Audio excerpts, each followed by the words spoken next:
My name is Peter Winstanley. I'm a retired citizen soldier. I retired as a Lieutenant Colonel from the Army Reserve back in 1994, and I've developed a deep interest in the events involving the Australian prisoners of war of the Japanese during the Second World War. Today I have the opportunity of interviewing Roy Whitecross. Roy was on the staff of 8th Division Headquarters in Singapore. Later, he formed part of a party of 3,000 to go to Burma. This group was called E-Force, and Roy went up there and worked on the infamous Burma-Thailand Railway. And still later, he was sent to Japan to slave in the coal mines at Omuta Camp 17 in southern Japan. Roy, thank you very much for your agreeing to this talk today. And maybe we could start by, if you can tell us your date of birth, where you went to school, where you went to high school, and whether you joined the militia or whether you went straight into the AIF. Well, I was born on the 7th of April 1920, so that in a week or two time I shall be 87. I was born in Sydney, in Randwick, as a matter of fact. My aunt was the matron of a private hospital in Randwick, and I was born there, and we lived in those days in Stanmore. Before the war, my brother and I both joined the militia. We were both keen on horses, so we joined the cavalry. And the cavalry unit that we went into was the 4th Cavalry Field Ambulance. Now that was very good for later times because we did a lot of medical work. Once a month we had to go on a Saturday night, because that was a busy night, to the Royal South Sydney Hospital. And that was in the days of the razor gangs. And we would get razor gangs. What the razor gang did to somebody. Their victims. Their victims. Uh-huh. The first night, I always remember, it was a shock to my system, being brought up in a comfortable area. I walked into the casualty room, and there was a chap with his arm sitting up, and it was gashed to the bone from wrist to elbow.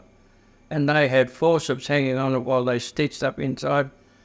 And apparently I must have shown that I was a bit shocked by this, because one of the nurses said to me, "Come and sit over here." She said, "There's a fan going."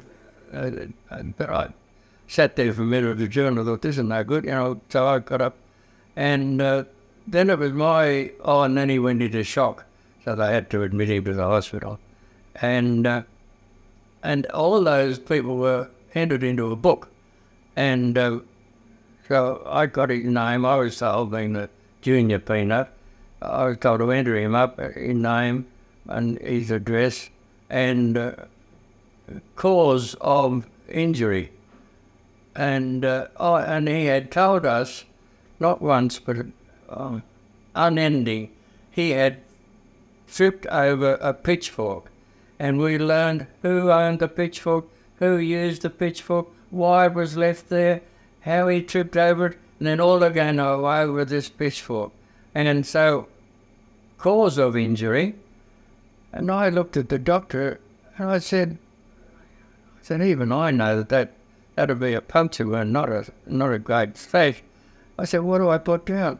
He said, put down, fell over pitchfork. I put that down. And later on, I said to him, tell me, that was absolutely ridiculous. Why did we continue with this? And he said, look, you don't understand this part of the world. He said, this is razor game work. He said, and if we get a razor case or a bashing by a group, we've got to inform the police. And he said, if we had informed the police about that chaps, that it was a razor gang, he said he wouldn't have lasted a week, because the gang would have thought that he had put them into the police and they would have got him. So he said, that's what we do. And the only other one that we had later on, he'd been attacked up in Redfern, and he had, they didn't get his eyes, whether that was deliberate or his lips, but he had slashes all over his face. And he was, unfortunately, he passed out on the footpath up in Redford, and somebody had called the ambulance. And so in he came, and that was a razor gang thing. It had to go down as a razor gang. And the doctor said to me, well, I hope he can convince them that he didn't put them in. Yeah. So it was an interesting time. And we also went into the School of Anatomy at the university, and again once a month, where they produce a cadaver from the bath of formalin, and he had been dissected. Half his ribs had been taken out, and all his internal organs were there. And what we were taught to do was to say, what, a spleen goes in here and your liver goes in here, so that if we ever, this was 1935, 36, war wasn't really thought about it in those days, but they said, if in the case of going into action and you get a wounded soldier who's got a gunshot wound here or there, you would know what was underneath there. And so that was good. And then I applied to join the Air Force, and at that time they had a problem with their numbers had got out of kilter with air crew and ground staff, and I was put on the reserve. And then I was in the militia with a 3-month camp now, because war was not only near us, it was on us. And I was in militia camp at Walgrove, and I got a telephone call from the Undersecretary of Premier's Department, because I was a public servant in those days. And he said, have you ever thought about joining the forces? And I said, don't be silly. I said, I've been on the reserve list for the Air Force for months. And I said, no, that's it. Do I want to get into the military? And he said, well, what about the army? I said, yes, anything to get into the... I said, it'll be all over before I can get into it. Yeah. And he said, well, there's a place that they want somebody with your qualifications. And I was a shorthand writer and typist. You had to be in those days, particularly if you were on the Premier's personal staff. He said, there's a place there. He said, come in and see Colonel Rourke at the headquarters of WW2. So I came down and joined the army with headquarters 8th Division. And we went, that was on the 3rd of March, 1941. And we went away to Singapore on the Boysevein, a Dutch luxury liner. And there was only a few of us. There was about 3 advance parties that went to Singapore. We were an advance party, a small group of us. And my mate and I had a first-class 2-berth cabin, and it was a wonderful trip. Now, were you on 8th Div headquarters at that stage? Yes, I am. Yes. No, that was the only year that I was in that place. I was kept in it the whole time. Yes. What date would you have arrived in Singapore? It'd be the end of April. Yeah. So you actually had nearly 8 months before No, the Japs invaded? You were there in April and they invaded in December. Oh, yes. Yeah. I see what you mean. Yes. Yeah. So where were you? Was the divisional headquarters located over that period of time? We were located at a suburb called Sentul, Sentul, which is a suburb 2 or 3 miles out of Kuala Lumpur. So we were actually in Kuala Lumpur at that time. And then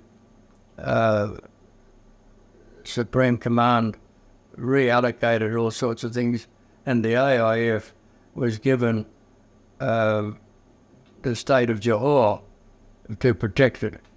And at that point, which would be around about Christmas time, we went down to Johor Bahru and took over an old building that had been the palace of the Prime Minister to the Sultan of Johor, and we took that over as divisional headquarters. Now, was General Bennett with you the whole time? Oh yes, I was working closely under General Bennett and the G1 Colonel Thayer. Yes. So I was in G section, which is operations. Yeah. And that was very interesting because I knew exactly what was going on everywhere, but I didn't see it until much later, after the war, 2 or 3 years after the war. The Australian High Commissioner in Singapore invited, at our expense, to come over for the Anzac Day service at Kranji Cemetery. And after that, we had a coach which took us to all our battle stations, and I, for the first time, saw Muar and Parrot Soulon and Mersing and Jumalawang, the whole places that, well, I'd been in Jumalawang because I was sent up there with a group. They called it a report centre, which beats me.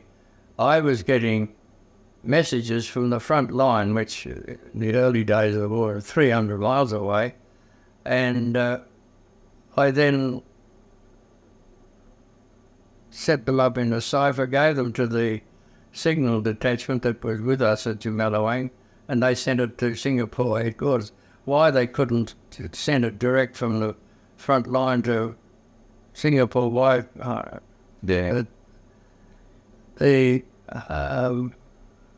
High Command sometimes is very difficult to understand.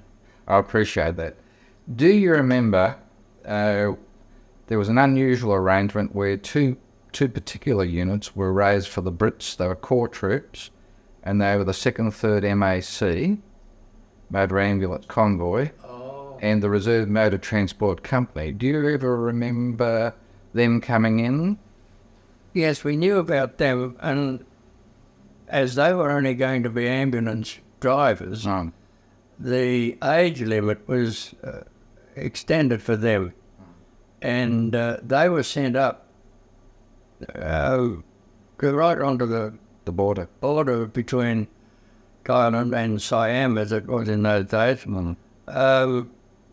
But the Japs landed actually behind them at Kota Bahru. So they were, all they did was to help out as much as they could and race down with the advancing or our retiring troops and the advancing Japs. Yeah, and I understand they did a marvellous job. They did a wonderful job under very difficult circumstances because the we're getting onto another thing, that the British had been there for 10 years, and General Percival had decided that the jungle was impenetrable.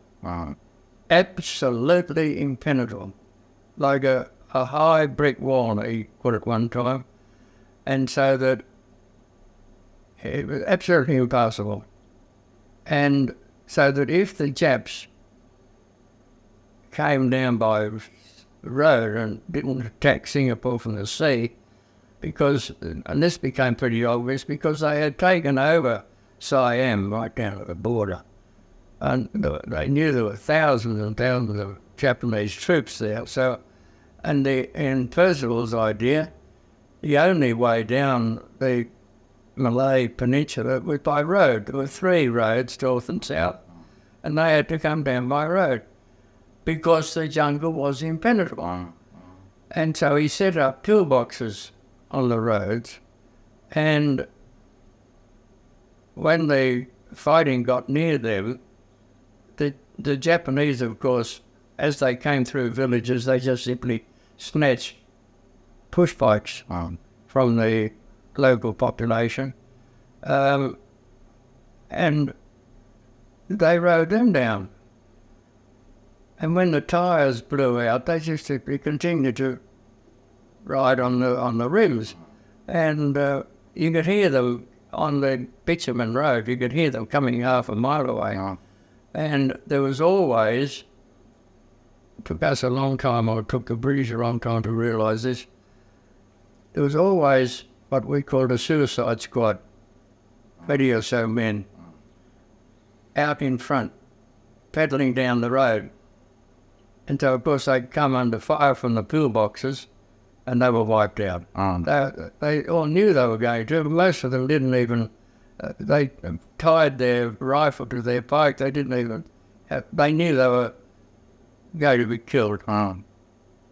Once for the Emperor. Yeah.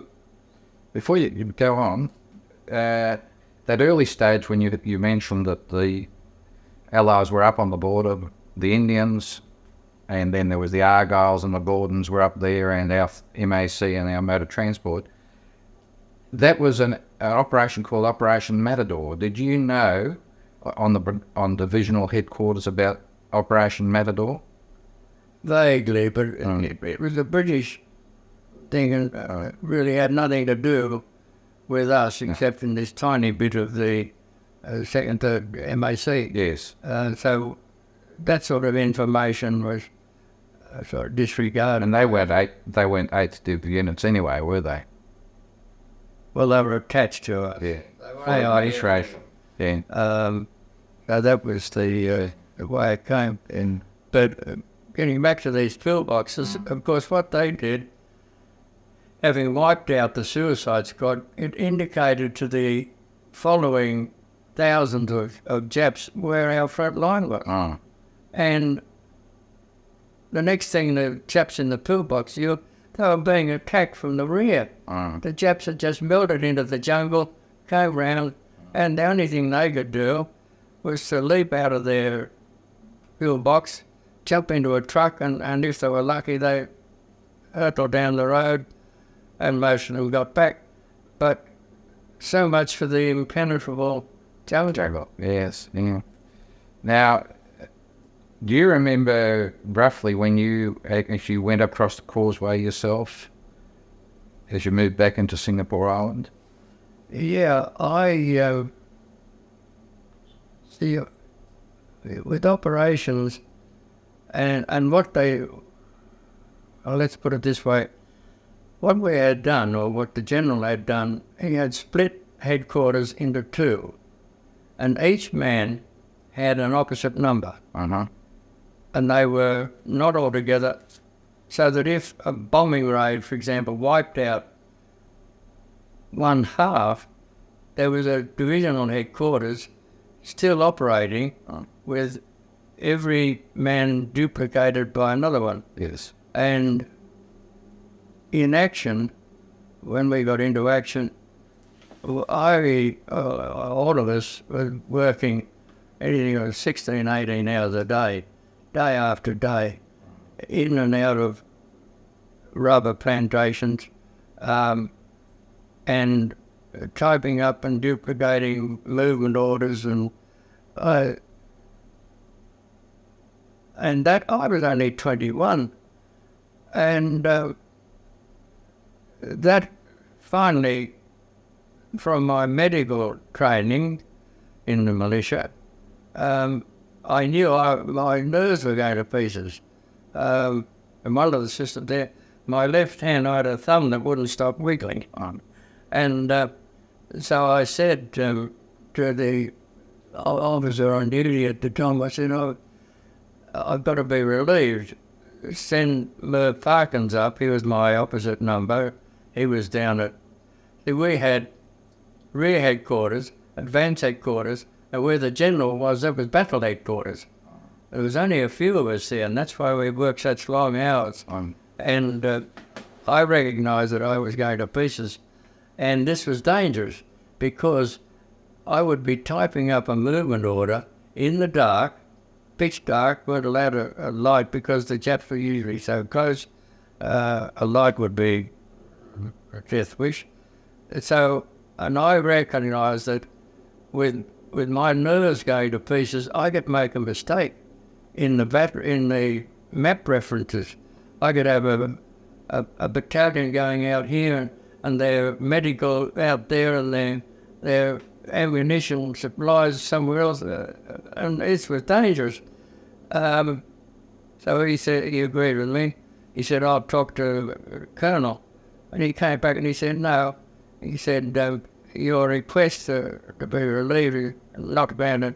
He said, the general thinks that this group that we have here is working very well together and he won't break it up. So a couple of days later, to put it short, I trapped another officer, and as he passed the tent that I was in, we were in a tent at the time, all camouflage, and I burst into a tirade against the colonel. And because he dashed in and said, Whitecross, I heard what you said. He said, you can't get away with that. He said, you could be sent to a battalion or something. I said, right. You tell me I said, all the gear's here. I said, give me 2 minutes and tell me which battalion, and I'm off. Oh, he said, away he went. Came back 2 minutes later, and he said the colonel has agreed tonight. Nothing could move on the roads in the daytime because of the Japanese aircraft. He said tonight a truck will come up, bringing the Falcons up, and it'll take you back to headquarters. And that I fell onto the ground there and went fast asleep. I was just going to hold you there. The interesting part was that when I woke up in the morning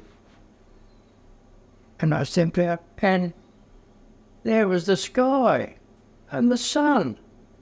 I had been, of course, under the rubber trees for 3 or 4 weeks. Never saw the sun, always in, and I was a bit claustrophobic at that time. And that was the problem. That had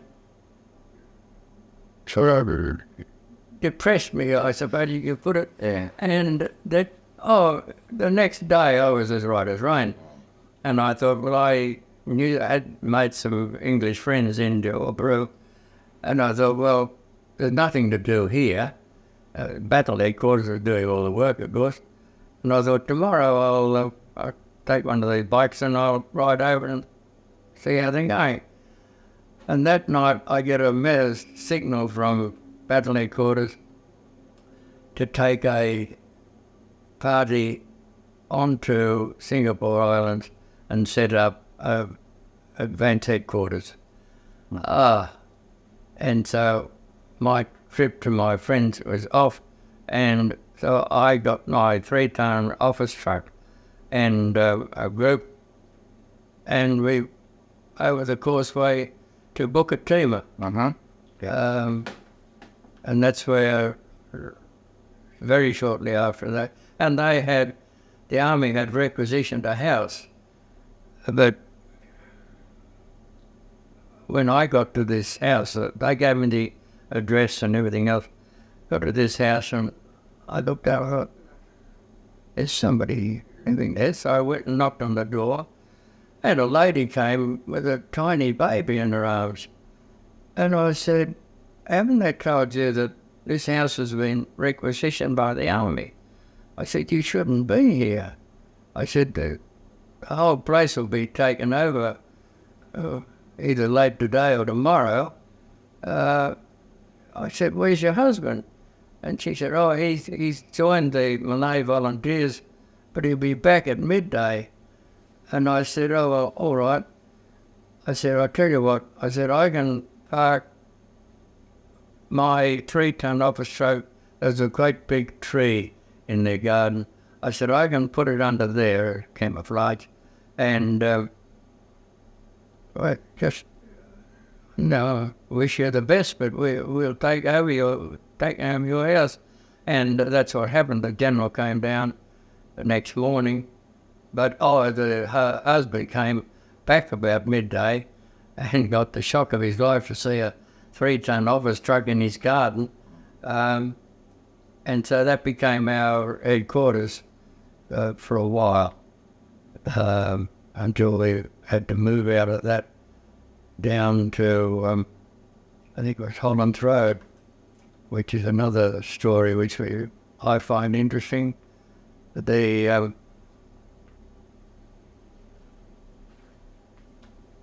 We had problems with the Malay civilians.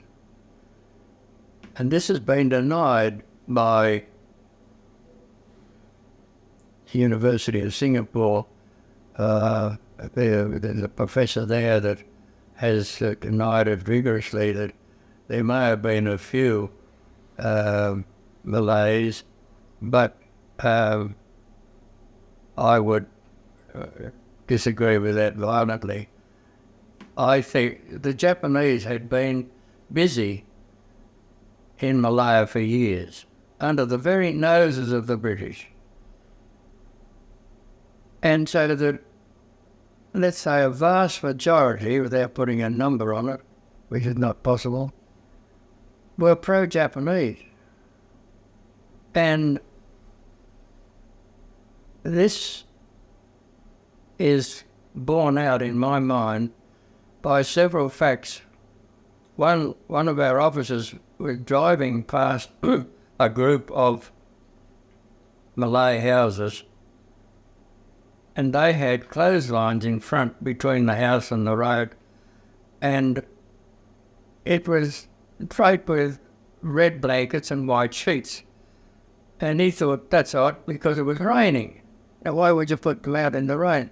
And then he realised that all the red blankets were in a line, and all the white sheets were in alternate lines each way. In other words, it made a perfect arrow.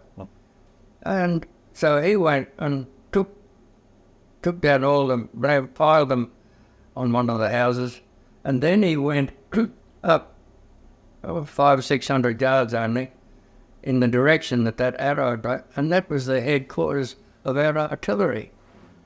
And then there was another thing. The 22nd Brigade headquarters had pulled back, and they had carefully gone into a rubber estate. Now, rubber in those days was everywhere, and it was pure gold to the Malay. If you damaged a tree, the army had to pay the estate quite a sum of money. And to cut one down, that was a terrible sin, and the army had to pay a high price for that tree that was cut down. Unbelievable. It was so terrible. The 22nd Brigade headquarters had come off the road and had gone into a plantation where, of course, all the trees, their foliage joined. You had perfect camouflage. Mm-hmm. But they hadn't been there for more than half an hour when a Japanese bomber came over and dropped a bomb straight into the very middle of the 22nd Brigade headquarters. And nobody could understand this until we were, a couple of days later, the 29th Brigade headquarters was in one corner of large rubber plantation, and we battle headquarters in the other corner. And a message had to be sent to the brigade headquarters. So one of our orderlies rode his bike down the road, along the road, back up the road to brigade headquarters. Came back, very hot work at terrible temperatures.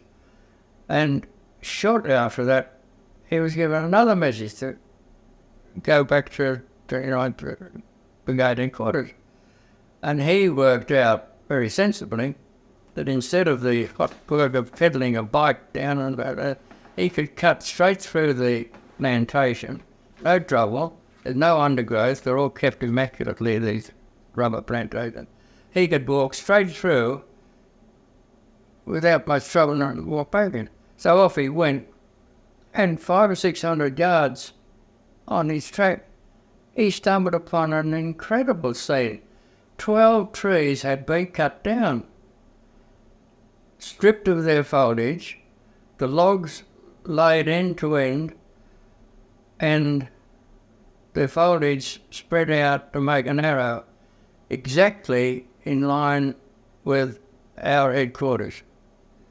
And so he galloped back to the headquarters, and a platoon was sent on the double out there, and they got to work, and they camouflaged this thing, and they were just finishing putting the bushes back to make it all look normal when over came, at 20 minutes, and over came a bomber.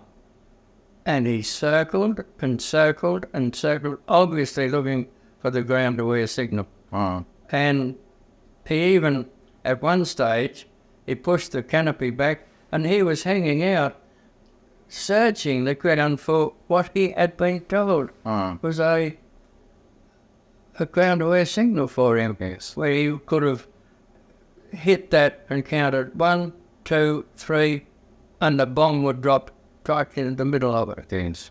There was even, on that theme, the luckiest thing that happened to the whole campaign.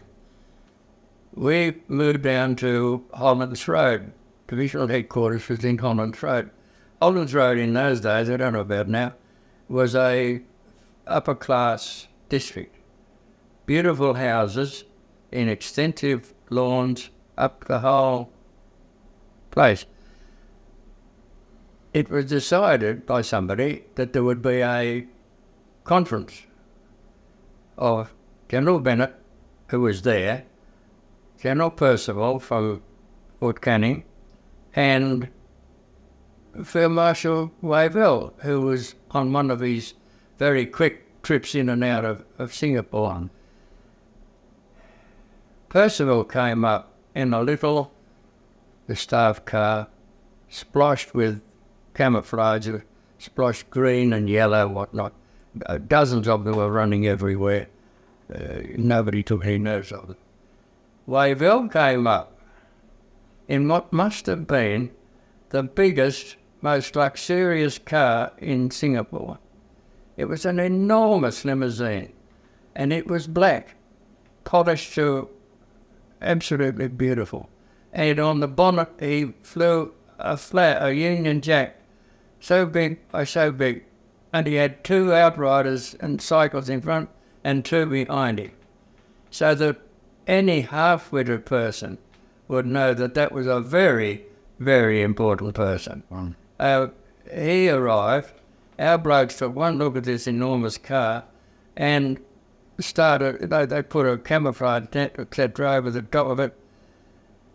15 minutes later, 3 bombers came over. Now here's a street with the similar houses way up the street. The 2 outside bombers dropped their bombs on either side of our house, blew up the gardens and the lawns on each side of it. The centre lead bomber, each one of them dropped 5 bombs. The lead bomber dropped 2 bombs on one side of the house, blew up the garden and everything, and 2 bombs immediately beyond the house, and the 5th bomb was hit the ground at the base of the wall of the house and went under the house, under the very room that the three generals were meeting in, and it didn't explode. Wow. It was absolutely incredible. If that had exploded, of course, we would never have even found bits of the body. So you've got to be lucky sometimes. But how did the Japanese know that? And another instance of that help that the Japanese got from the Malays at Tumalawang. That's just a couple of miles inland from Mersing, which is a perfect landing spot, beaches and whatnot. And also, once the enemy got ashore there was a road running straight down into Singapore for their tanks that went off. And so we had, let's call them lookouts, down there to give advance warning if they saw a landing party coming. And every night we sent a platoon out to check on them. And every night our intelligence officer, Leslie Greener, Captain Leslie Greener, would sit down and he'd think, now what's the password for tonight? And on this occasion, he said, Bondi. So the change of the, let's call it lookouts, and the ones that went out were told the password tonight, Bondi. When the platoon went out to check on all this, they were then told, Bondi, it's a password. So they went out, and of course the usual thing, Baldrock, password, right, Bondi, right, okay. 15 minutes later, at 6:15, we had our radio going. Tokyo Rose came on the air saying, now you Australian boys at Jamelawang, you be careful tonight with that Bondi password. She said, if you whisk it out, you're rightly shot, so be very careful.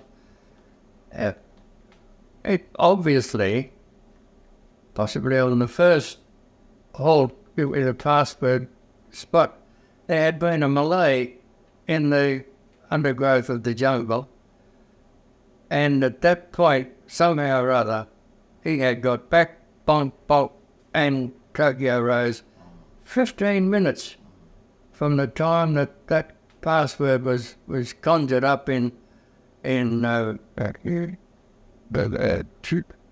mind of the intelligence officer. We had Tokyo Rose talking about it. But can we move along now to capitulation, and that you settle into a routine of living as a prisoner of war, and comes to the point where you were selected as a member of E-Force to go to Burma. Would you like to just tell us about your movement to Burma and which port you ended up in up there? Well,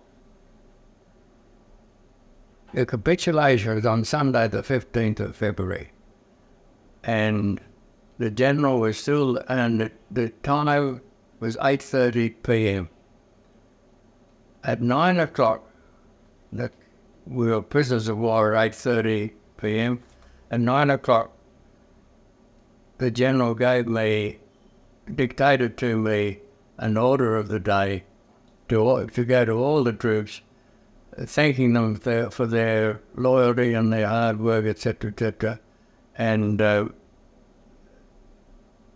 at 9:30, he disappeared with Major Moses and Lieutenant Walker.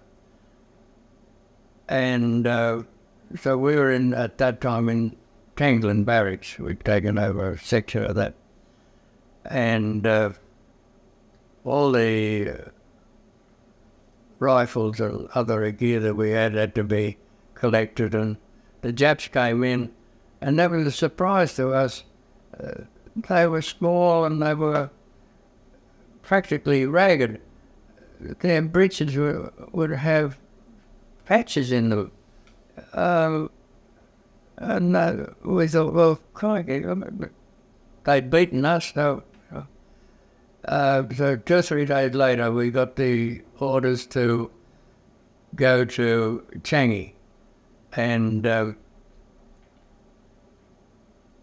so we moved into Changi, and that was an 18-mile march. Well, hardly a march, it was a straggle.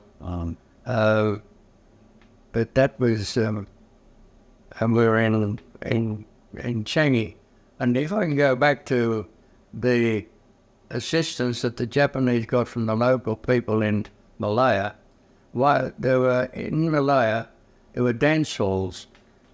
One at Malacca, 2 in Singapore, the Happy World and the Great World. And the manager of the Malacca dance hall was very friendly. And particularly to us, and there was a camp near him, and he was terribly friendly, and he used to slip us free tickets. He bought a ticket for 10 cents for a dance, and he used to, he was very, very helpful. We'd been in Changi for about 3 days, and in he walked in the uniform of a captain in the Imperial Japanese Army. And there he'd been for possibly years, gathering information. That's going back to the Malays and their assistance of the Japanese. That's very interesting. But we were in Changi in the early couple of months. I found it it was depressing for a start. We were prisoners. And I thought, anything to get out of this. So when the Japanese called for a party of 3,000 men, because the reason was given that food was running short in Singapore, and so 3,000 men were going somewhere where there was plenty of food and conditions were wonderful. So our High Command, which the commander was Lieutenant Colonel Gallagher. This brings up another point, that the argument that Bennett should have stayed and looked after and helped his men is absolutely stupidity, because every officer of the rank of colonel and above was segregated from the troops, and they finished up not only in Singapore, they finished up in Manchuria. So if Bennett had stayed there, he could not have done a single thing for the troops, because he was segregated and made part of impossible. But the 3,000 men, Gallagher, I think it was Gallagher's idea, they made it into what I would call a mini division. There were headquarters, the artillery and the engineers and all the other bits and pieces, with the idea that if the Allies could ever get to us and drop us material, arms and ammunition and whatnot, we could operate as a mini thing. Well, we left, and of course the rumours were rife. We were going to be swapped with three pieces of wool for one sheep.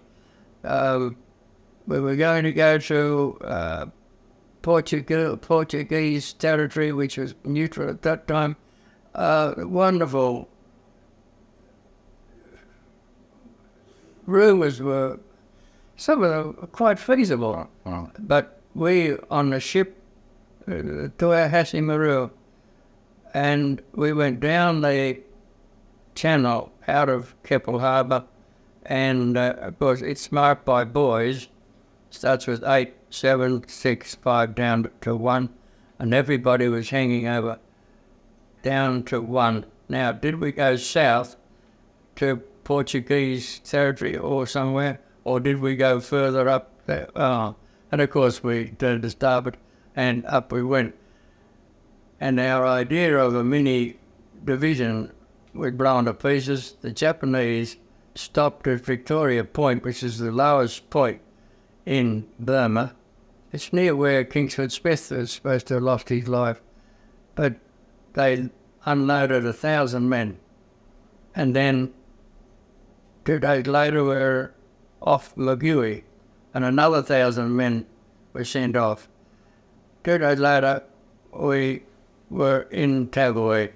And the typical Japanese, it was a howling typhoon when we got into Tagoi. The ship was rolling madly.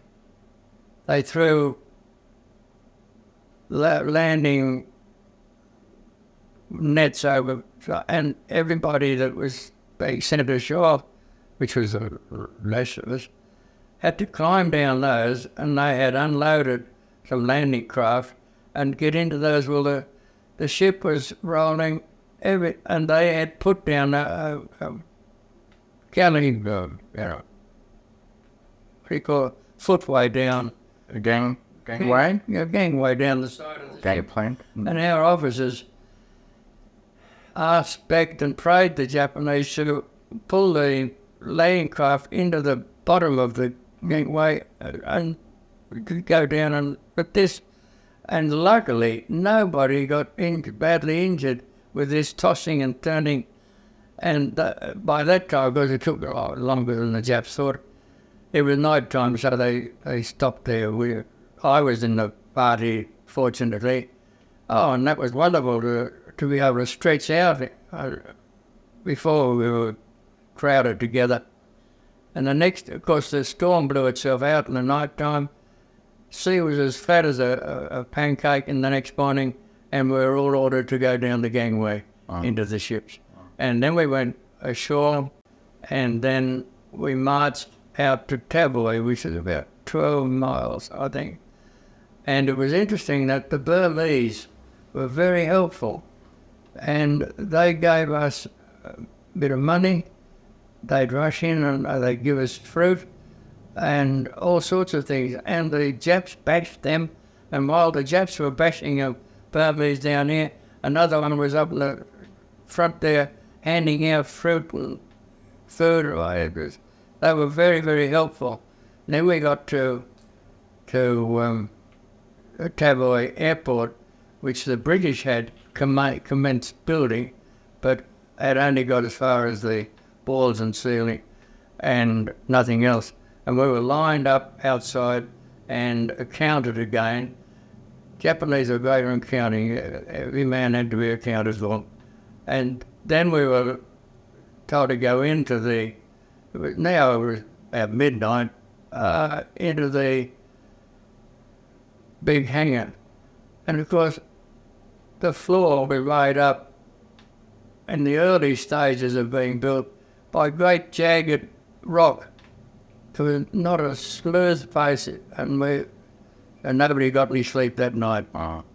And then later on, we moved into the huts that the British, the RAF had built for their men, and we moved into those, and then commenced completing the runways. Yes. And the rains started, and they came, monsoon rains. You could see them coming in a moving curtain of water. Incredible. Well, we weren't used to monsoon rains like that. And we would fill in to extend the end of the runway,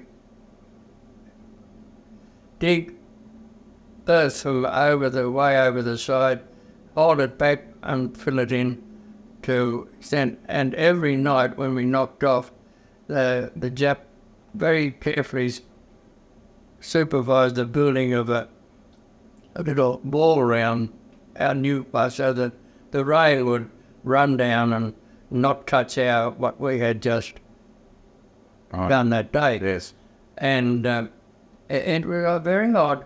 Every night they'd knock off and they'd get practically right to the edge of the aerodrome, And the bloke would say to the Jap foreman, oh, and he'd point to, language was, no, we had no Japanese and they had no English.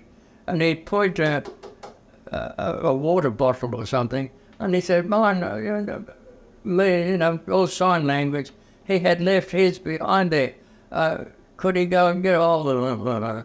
So he went back and very carefully picked out one section of the wall and picked up his carefully left water bottle or what have you, and came back and picked another section out, so that the next morning, with the rain that night, the next morning, all our freshly laid earth was gone.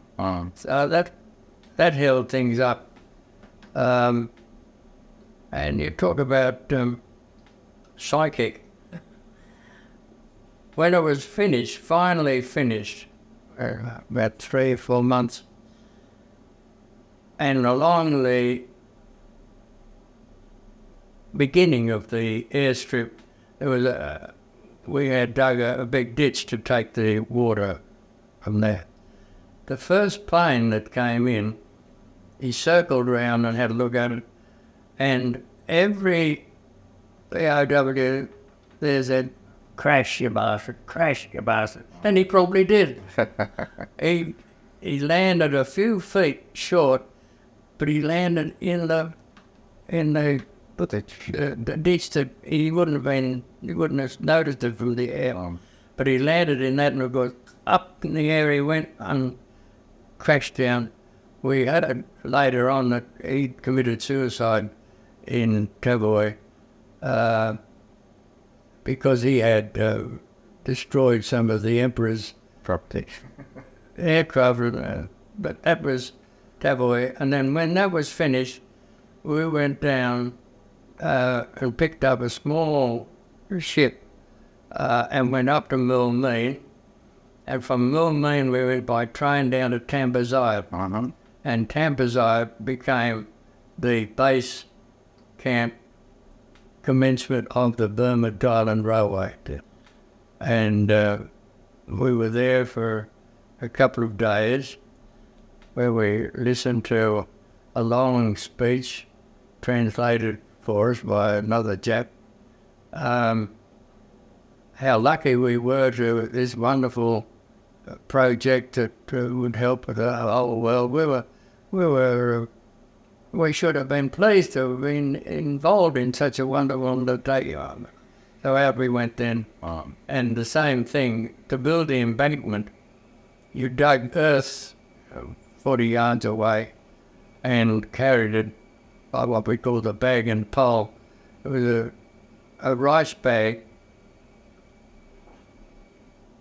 attached to a pole. And so you'd lay the thing flat on the ground, somebody would fill it with earth, and 2 men would pick it up with the bamboo rod over their shoulder and get it onto the embankment and tip it out, and somebody else. And so the bank was usually about 4 or 5 foot high. And that became later on the rail bed. What they laid the sleepers and the rails on. And in your own case, what sort of clothing did you have at this stage and footwear? Well, very little of either of them. And with the constant sweat and no soap to wash things properly, shirts and shorts, socks and things, they wore out so quickly that, and boots were the same. We were reduced to, if you were lucky, you had a second shirt, a second pair of trousers to put on dry when you came in. But our equipment was very meagre. And the Japanese never gave us anything. And this was even more so when we got to Japan in Omuta. We had a hospital there with the chief was an American doctor, and the Australian doctor in the group was Dr. Ian Duncan, and they had nothing. Malaria cases, no, and they begged the Japanese to give them medical supplies. Didn't have it. Didn't have it, so couldn't get it. And at times they would, for 100 men in hospital desperately ill, they'd get a handful of pills of some description, but nothing more. Absolutely nothing. Clothing simply wore out. In the mine, it wore out, and you tied the remnants of a shoe or a boot on, tied it on with string or wire, whatever you could get hold of, because the Japanese had absolutely nothing. When the war ended, on this point, when the war ended, and we were informed, that's another story, we ordered the Japs out of the camp, and they went. And one of our chaps said, well, down in the Jap section of the camp, there's a hut, and the door is locked and barred and chained. There must be something interesting in it, too, all right? So somebody got a crowbar, and we went down, bashed it open, and that hut, 100 yards long, big hut, was jam-packed from floor to ceiling, wall to wall, with clothing from the International Red Cross. Yes. Absolutely jam-packed, and yet nobody got a thing. And at the same time, this chap said, oh, wait a minute.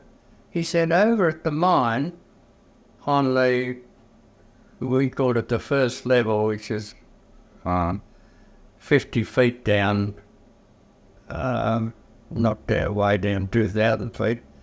He said there's a section of a tunnel there that also has this incredible gateway, barred and locked and chained. Oh, so over we went, and I felt sorry for the doctors, because in that hut, in that tunnel, 8 foot wide, 8 foot high, was every imaginable medication that they had been asking for. Sent by the International Red Cross, and instead of being for us, but instead of being given to us, it was put locked away in there. Incredible.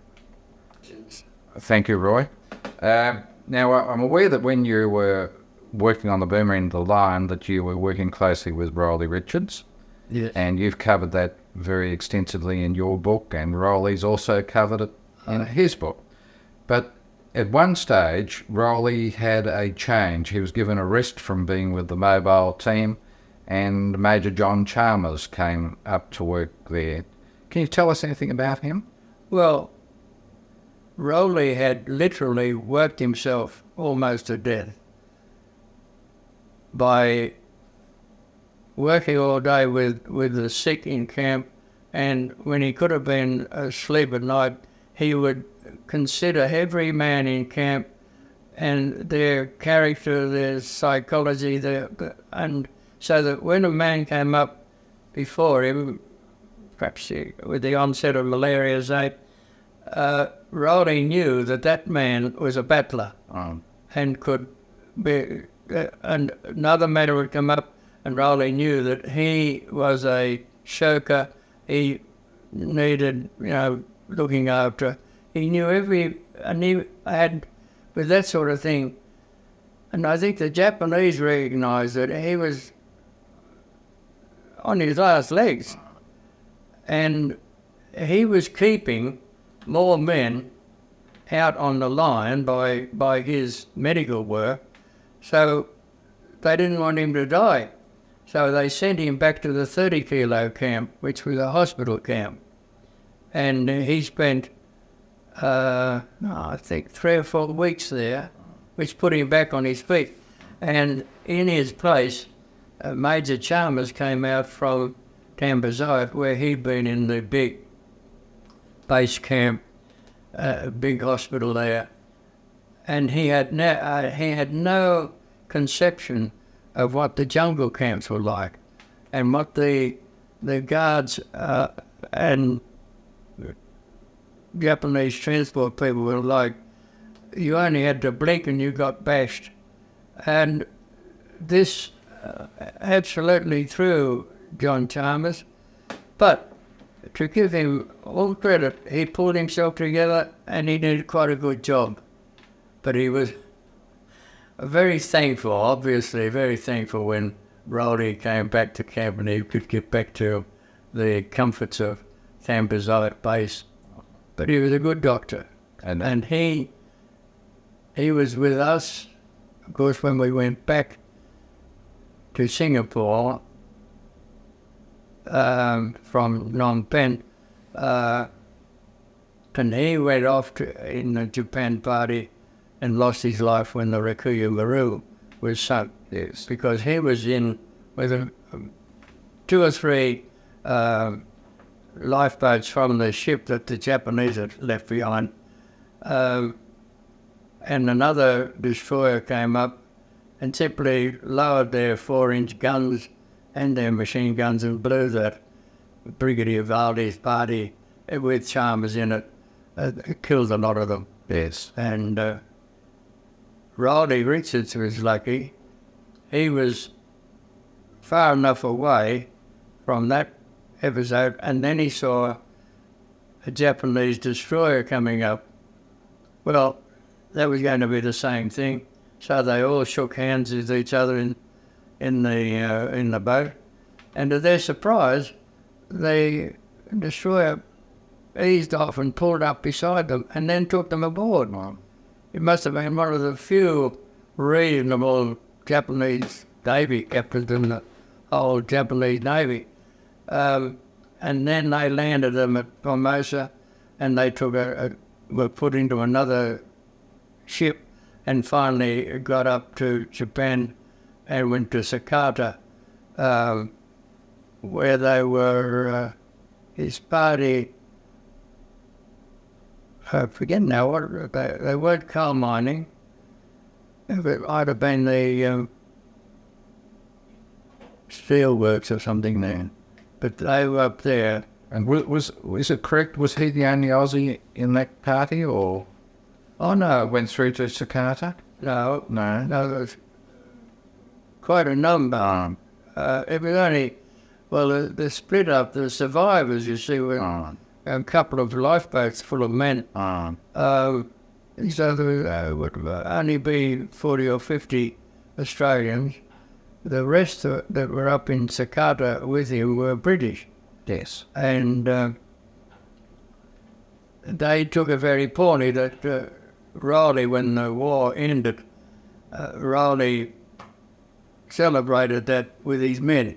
The British officers got themselves, they were separated. They couldn't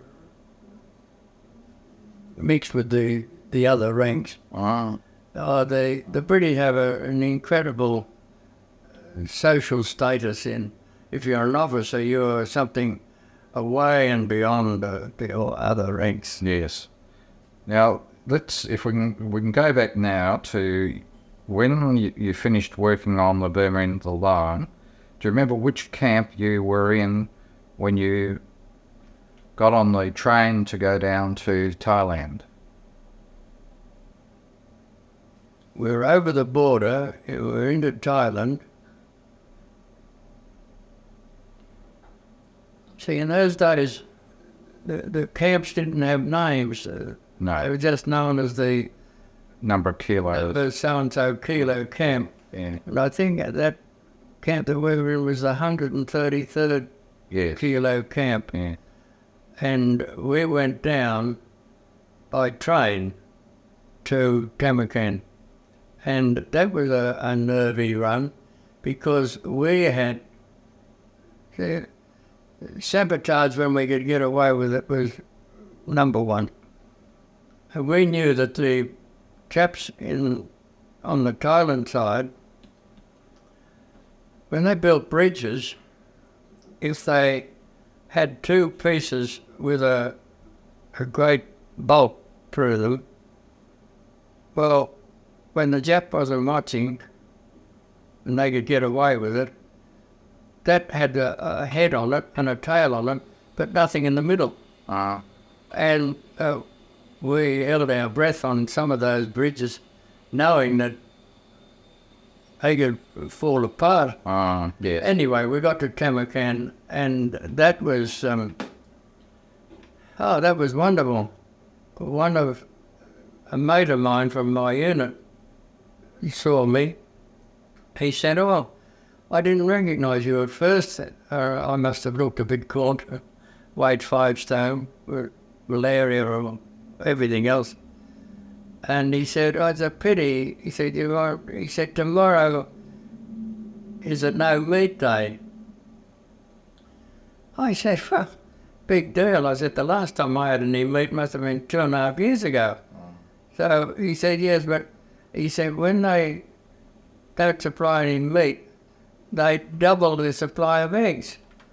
And I said, "Eggs?" I said, "The last time I had a stinking egg was in Tampa, and that's two years ago or more." He said, "Well, they bring in enough eggs. Half of them go into the kitchen, into the soup and whatnot, and every man in camp gets an egg." I said, "This is wonderful." And so that was the time we spent there, 2 or 3 months, put me back on my feet, and the rest of us too, from up on the line. And then the Japanese decided that they wanted to form a Japan party, a party to go to Japan. And my close mate, Morris Barclay, we discussed this very carefully, and we finally came to the conclusion that it would be a good thing to join the Japan party, because it was difficult for some unknown reason. If you had bad ulcer scars on your legs, the Japs knocked you off. Both of us had very bad scars. But Morris had a mate in the orderly room, and so we decided to go to Japan. We would get out of the tropics. That may ease, if not get rid of, malaria. Japan there would be international Red Cross people, neutral diplomatic people. The camps must be headed by senior army personnel, which would be better than the Korean and third-class Japanese privates that, you only had to blink and you got a bashing. It must be better all over. So, fortunately, with Morris's mate in the orderly room, 2 men suddenly went down with malaria the day before the first section of the Japan party was to move out, and so their names were rubbed out and our names were put in. So we went to Japan, which meant trained in a combatant, and then from there by train in terribly cramped conditions, as usual, up to Phnom Penh. Yes. On the Mekong River, and by boat down the Mekong River. And the Mekong was a surprise to me and everybody else. At that point, it's 12 miles wide. And if you're close in on one bank, you can't see the other bank. The curvature of the earth, Oh, you didn't see it. We went down and then transferred into a little river that took us into Saigon. And we went into Saigon. And the first party, was actually on a ship when they were about faced and brought back into camp. And the reason was, which is most unusual for Japanese, every boat that left the wharf in Saigon, it went a wiggle down the river to the open sea. And when it got to the open sea, it was sunk by aircraft from India. And it wasn't until after the war that we learned that, you see, the French in Saigon just continued their existence. thing because they had said to the Japanese, we're all Vichy French, Vichy, you see, and they're friendly with Germany and Germany's friendly with it, so that makes us all, well, it's all of you. So they just carried on without any problem. The chief of police, the French chief of police, had a radio, well and truly hidden away, and every time a ship left the wharf at Saigon, he got onto his radio, finish. That was enough, picked up in India, and it took exactly the same time for the aircraft from India to arrive at the mouth of the Saigon River, and the ship went up right there. Yes. And when we went, finally, it's a long story, well, from Saigon, we went back up the river to Phnom Penh and then by train down to Singapore. Now, just before we pause there, Roy, you told us that you'd gone back to Singapore, and it's on record that you were in the party which moved to Japan in the Awa Maru. That's right. And that you arrived in Japan sometime in December 1944, which is the coldest winter that they'd had for a long time. And Yes. the Japs became generous for a change. Can you just briefly tell us what they did? All they did was to give us army greatcoats, British Army greatcoats, obviously spoils of war from Singapore, and they gave us a British jacket. Well, that seemed all right, but it was hopeless because they're not airtight, they're not airproof. So that unless you've got warm underclothes, those things are useless. The cold air just goes straight through them. But the greatcoats were a great help. And they were issued. And with typical Japanese thing, the 1st of May was the beginning of summer. So no matter what the weather was like, on the 1st of May, every greatcoat was handed in. And it was actually snowing that day.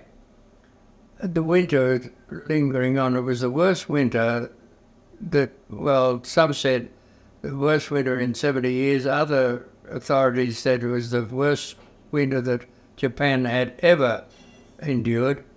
But so for 3 or 4 days, we, huddled in the sun, before we went to work because it was so cold, and the overcoats had been withdrawn. But then summer came and everything was all right. But Omuta was a difficult camp. Morris and I, the only thing we were right about was that we got out of the tropics, straight out of the tropics into 4 inches of snow. So that was a bit of a shock to the system. But the guards were absolutely shocking. The rules and regulations for every minute that you could not go for 5 minutes without breaking a rule regulation. And what they did, some of them, they would hide. You weren't allowed to move around at night, and they would hide. And in the daytime, you had to salute and bow to every guard, and they used to hide round the corner of a hut. And if you went past them, they'd go out and go, no salute, no, bang, bang, bang. And in the case of in the winter time, David Runge, Australian boy, he was unfortunately overheard by a Jap who understood English. He told our newcomers the idea. He said, for goodness sake, don't try and work too hard. He said, you'll kill yourself. But the thing is, you keep moving. He said, that's what the Japs like, you keep moving. Well, that was overheard and understood by a Jap. He was passed over, and for some reason, at the Mitsui mine, there were 2 or 3 Kempi Thai always on duty. What for, I don't know. But he was passed over to them. They bashed the daylights out of him. They brought him back into camp. They knelt him down on the concrete floor in front of the guard house and wouldn't let him up. And our doctors went to the Japanese camp sergeant major and pointed out that kneeling like that was restricting the flow of blood, and he would get gangrene in his legs. That didn't make any difference to anybody. And it finished up that when they did release him, he went straight over to the hospital and had to have both legs amputated just below the knee. And who actually did the amputation, do you know? Well, Ian Duncan. Yes. Yeah. And David Runge and you and Ian were... yes, you and Ian Duncan, and you and Runge were close friends after the war. Well, yes, particularly Ian Duncan. I was... we became very, very friendly, and I learned an awful lot, of what had gone on in his area that I didn't know about. And I was referred to as one of the family. He lives at 5 Dock in Sydney. He died in 1970-something. And every now and then I have lunch with his widow, who is a very hard worker for charities and Red Cross and goodness only knows what, like she does a hard job. Yes. Yeah. There were some, you were talking about how bad the Japs and the Koreans were, the guards, but the behaviour of some of the Americans, and I'm told that there was a Commander Little and a Sergeant Benito that made life difficult for...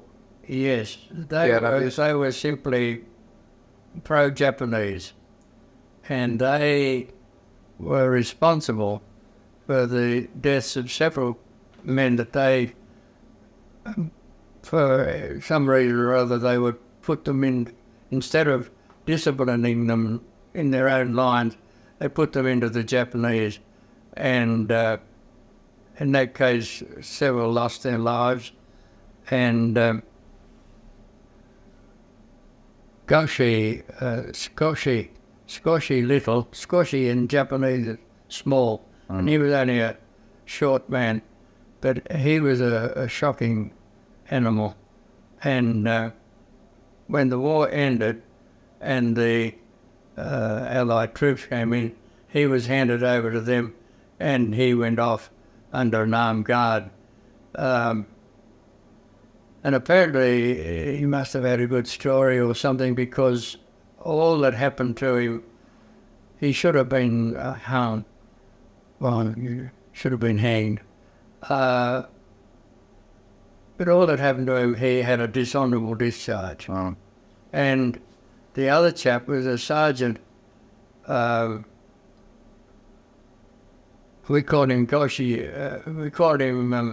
Gochiwichi because that was his number, 51.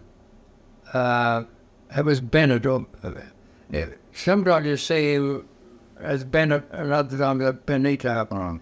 But he was as bad as little as being pro-Japanese. And he was thoroughly hated by every man in camp. And they tried to get him a couple of times. And on one occasion, he was in charge of a group lining up or filling railway trucks outside the camp.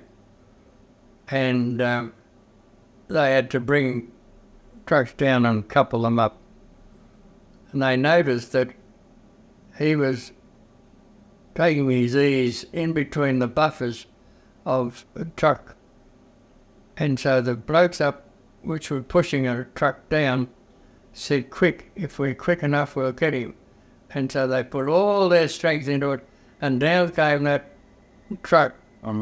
And Kojivici saw it coming, literally the last few seconds, and he dived out, and to push himself out further, he put his hand on the buffer, and very neatly took his thumb off, his right hand, and he went into hospital. They stitched the stump up, no stuff, stitched it up.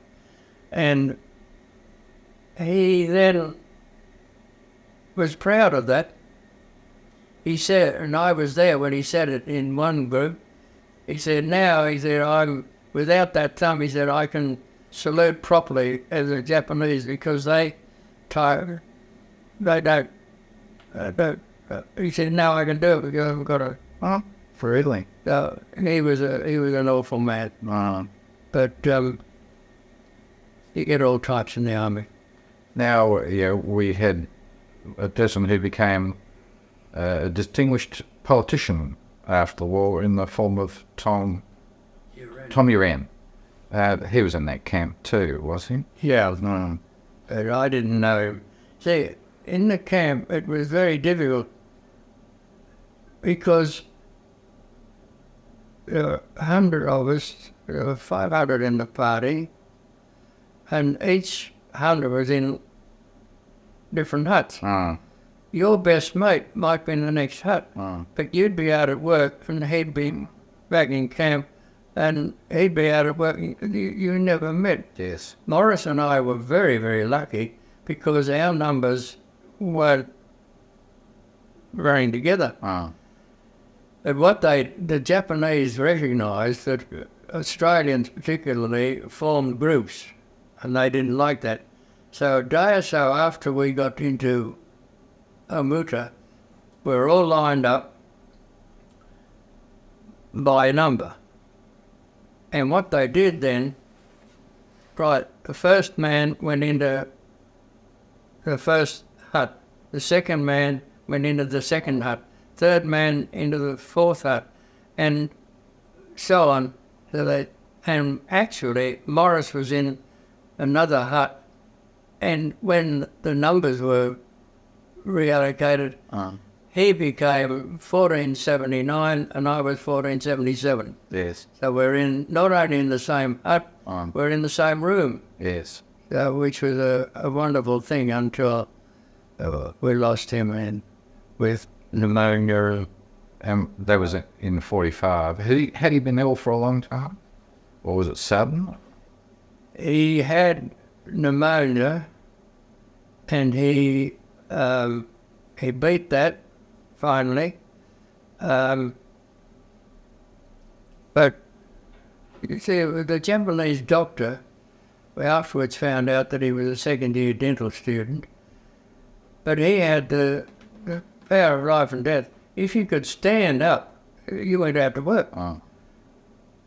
If you had a gash on the arm, that was something you could say, you got a day off. If it was bad enough, you got 2 days off. But double pneumonia, he couldn't see that, so he went out to work. And as soon as you got out of hospital from pneumonia, as in Morris Barclay's case, you got about 2 days rest in camp, and then you were out to work. Yes. So, Morris was practically carried to and fro work, and then the second time he got pneumonia again. And what the medical orderlies in the hospital told me, that one of them said, well, he had the pneumonia beaten, but he said all the beriberi and palaga and whatnot in Thailand, Burma, his heart gave out. Yes. This morning. So I lost my best mate. Yes. And he was an academic, was he? He was a Bachelor of Arts with honours from the University of Sydney. He spoke and wrote and had no problem with French and German languages. He was an authority, let's call it an authority on prehistory, Egyptian pharaohs and whatnot. There was nothing. He was a beautiful pianist, a wonderful pianist. He had already got his first licentiate or whatever they call it in the Conservatorium of Music. Beautiful pianist, and terrible loss. I still feel he does. I'm sure you do, yes. Now, do you remember the day that the war ended, or your first knowledge that the war was over?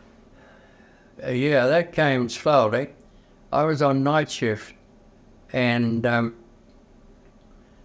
was asleep during the daytime, and in the afternoon, I was woken up, and some of the others were too. There was a lot of chatter going on out in the hallway of the hut, and Bruce Strange, who is not exactly a mate of mine, but we worked together, he went mad, and he said, we'll be out to work tonight, you're stopping us sleeping now. And somebody said, no, there's something up.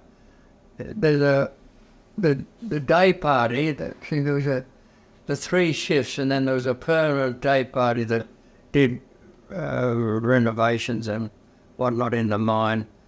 He said they brought them in, and he said there's talk that the farm party is coming in, and there's also a rumour that the night shift is not going out tonight. So we don't know what's going on. But good old Ned Calder, he said, oh, the war's over. I tell you, the war's over. And I said, well, don't let's get too anxious about that, because I said the guards were been doubled. And with every guard, there was a young chap armed with a long bamboo pointed spear. And I said, why would they double the guard if the war was over? And it happened that way. Nobody went out to work. But everything else carried on for the next couple of days in the camp. The guards were still there, but we just didn't go to work. And we got issued, for the first time, a few bits and pieces from Red Cross Basel.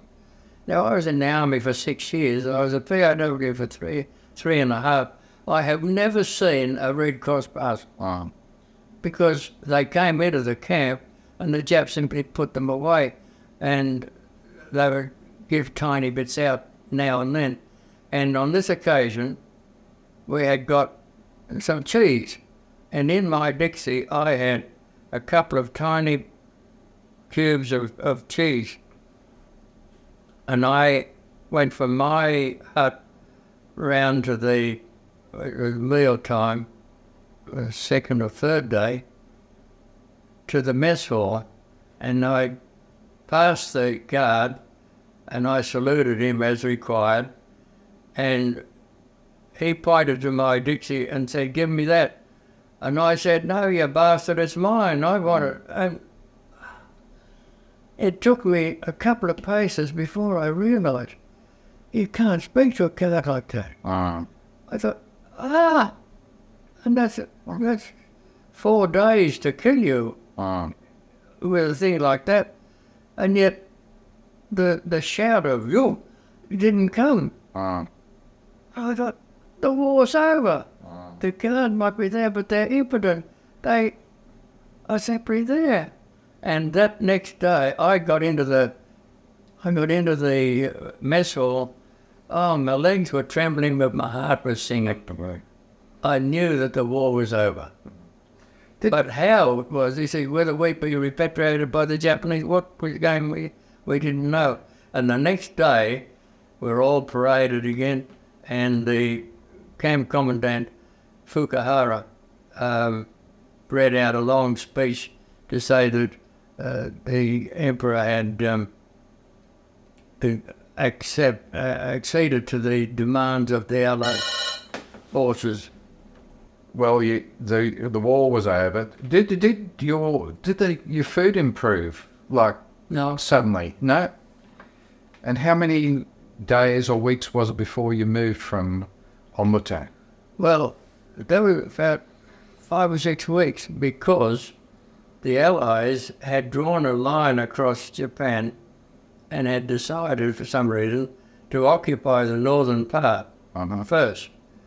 And they considered that there would be terrible opposition from what was left of the army and the civilian population.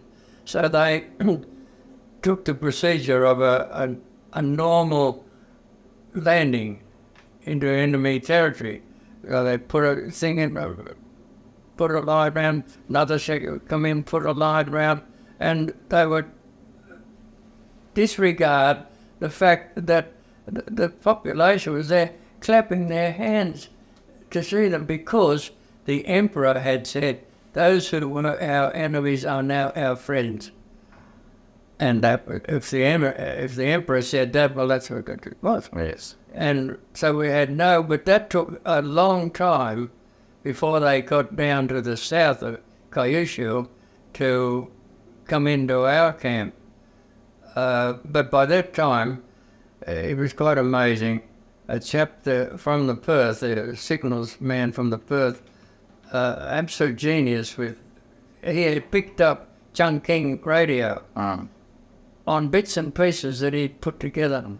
And I was with him because he said, you write shorthand, and if we get anything, you can take it all down. Do you remember his name? No, I can't remember his name. And absolutely miraculously, he had all these, it looked like a Heath Robinson, and there were wires running everywhere. There were bits and pieces, but he had ingenious. He'd put together this thing, and one day I was sitting there on the ground, of course, and he was fiddling, and I said, what are you doing? He said, there's a station here. He said, I can feel it. He said, there's a station. And a minute or two later, booming into the room came the voice, this is the voice of freedom. This is Chungking radio. He'd not only miraculously picked up the station, but he'd picked it up because over in Western China, they were, I think, 2 or perhaps even 3 hours time lapse between us and them. He picked up the very instant that they had opened their morning radio. I'm going to have to stop you there, but and I'm going to want to record my gratitude to you for giving us this talk